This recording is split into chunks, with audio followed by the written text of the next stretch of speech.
I'm glad that, we were able to spend this time, and I was able to kind of, play with my son here a little bit. I don't get to do that often. It's been probably close to a year since he's come to class.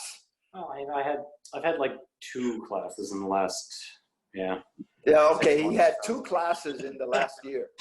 So, it just gives you an idea. We need to play with this stuff, right? Mm-hmm. Use your drills to enhance your skills. And, because you don't want to work stationary movement. Mm-hmm. You want your movement to be applied in motion. And so as the changes are happening, that's when you apply your locks and all of that, right? Because nobody's ever going to punch and just say, here, do everything you want to do, right? Thank you. And so that's what the Paxal drill and the Huba drill and all of that, would help you in doing this kind of stuff, because when we're doing this, and, we're doing our Huba drill, I'm going to pull hair, okay, right? So, I'm in here, right? I can come right in and, hit, and then lock, right? I can lock back the other way, so you just want to be able to, play it in motion, right? And so as I'm in here, you could see I'm moving around, right? I go ahead, continue, right? Continue, right? So, continue, right? Check, right? So as I'm in here and we're doing all of this kind of stuff, right? There's the motion, right? You applied it in motion. There it is. Right? Continue bringing them around. And then there's your elbow behind the head. He won't even see it coming, right? So you just play in motion, guys. Cool? Excellent. Yeah. Ooh. Oh, yeah. A lot to think about.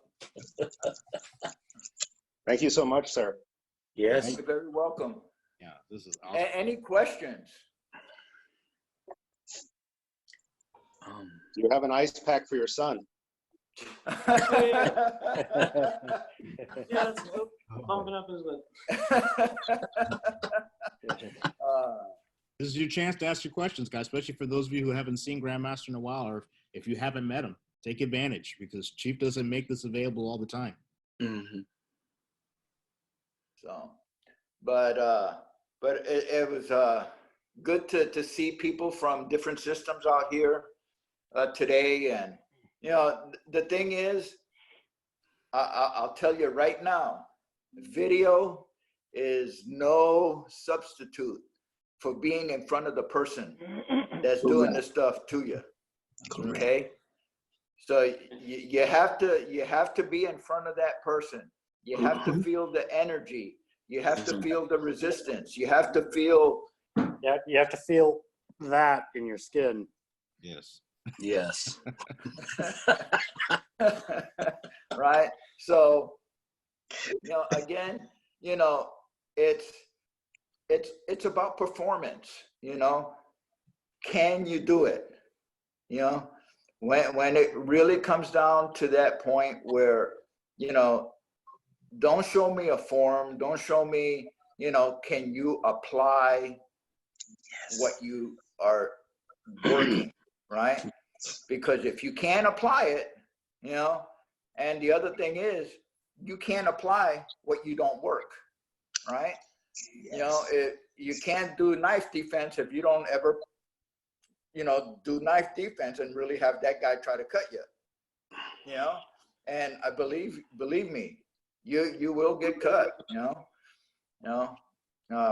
so, nothing is 100%, but we try to make it as best and as survivable as we can make it, and you're not going to reach the plateau if you don't put the time in.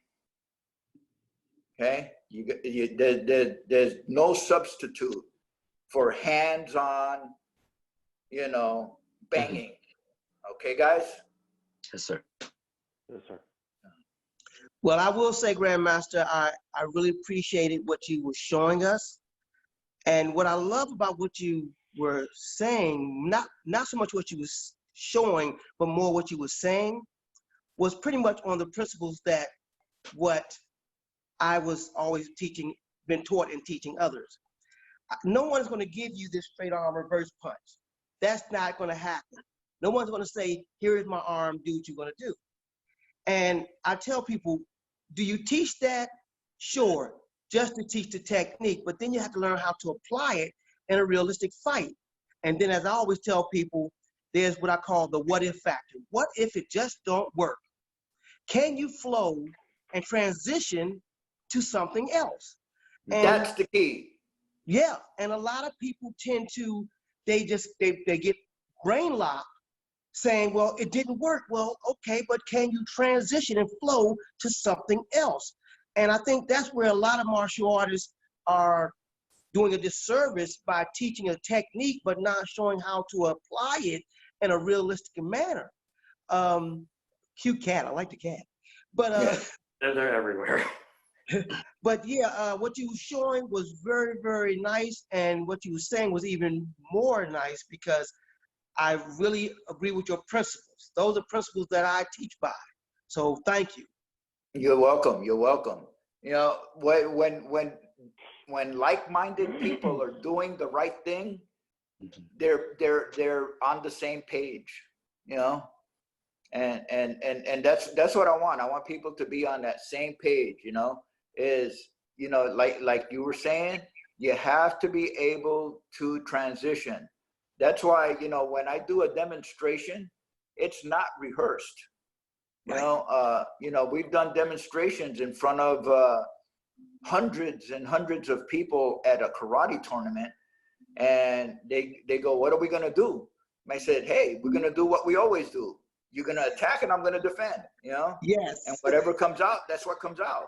That's right. Because if I do rehearse a particular technique for a demonstration, and then all of a sudden that doesn't happen, then you get a brain fart, you freeze, and people are gonna know that, hey, that was part of a routine, Yes. and he messed it up. Yes. Right? But when you're just flowing, just doing your thing, regardless of what comes, that's true martial arts. I don't even know what weapon he's going to put in my hand most of the time. I've gone to seminars and I've taught, and some grandmasters actually kind of got a little offended because I pretty much get up there and tell them, I say, well, we're just going to do stuff.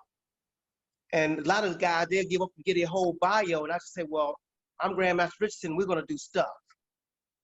And I don't tell the guys, well, I don't tap to my head, I don't tap to my chest for them to throw the punch. I'm just like, let's go, let's do it. And I tell them, I say, in the street, they're not going to give you one. They're going to give you 2 or 3. So I tell them, bring it. Just bring it. And that's how I teach, because I want my guys to be prepared as best they can for the reality of the street. I grew up in a very, very rough neighborhood in Southeast Washington, D.C. Awesome. Yeah. Some people might call it the hood, but I call it one of the best training grounds that I could ever been in. So, yeah, it teaches you the reality of real combat. And then when I became an Army Ranger, that was another, we used to practice what we call quick kill technique. And those quick kill techniques, it was meant for just that, to be killing someone quickly, So, but yeah, I love your principles. I really appreciate those. Well, thank you. And, hopefully someday we'll get to meet in person, man. Oh, yeah. No. Well, it's getting time for me to get ready to go to work. My work day starts here this afternoon, and I work till about 9 o'clock at night. And I sure did have a rough night last night. I mean, I came home and I was hurting all over, man. My back was on fire, and it's just a lot of work, But hey, you can see it keeps me fit, So, I don't mind it, You don't see a lot of people getting ready to turn 66 and you know, and still be fit, you know, and that's my goal, is just to stay fit and keep on inflicting pain, you know, that's. Sure. While laughing I about love it. it. Well, thank you, sir. It's really good to see you. Yes, it is. Good to see Hopefully we can everybody all, else too. yeah, hopefully we can all meet face to face once this is all over. It'll Awesome. be great. Yeah, we look forward to it. Thank you, Chief, for coming in here and sharing with everybody here today and taking some time and giving us a special session. Really means a lot. So it's Yeah. good for me to get a chance to see more of, you know, the concepts and principles. You know, you've always said that for years, you know, if you teach somebody techniques, then they're limited to what it is that you teach them. You know, it's only what you can remember. But if you share the principles and philosophies and the theories behind it, you can create your own techniques. So, Yeah. you know, really appreciate, you know, opening up the toolbox and Yeah. sharing some principles that everybody can take away to create their own, you know, their own techniques, you know, based upon whatever you're coming from. You know, the Yeah. principles are universal concepts. Yep. The key is keep moving, you know, keep moving. Yep. And don't let what gets in your path, you know, deter you from doing what you're doing, you know. Everything that somebody throws in your path is just a different road for you to take, you know, and then you use that road to your advantage. So, guys, thank you very much for, Thank you. you know, Sir, joining me. Grandmaster, Hey, guys. thank you. thank you. Thank you.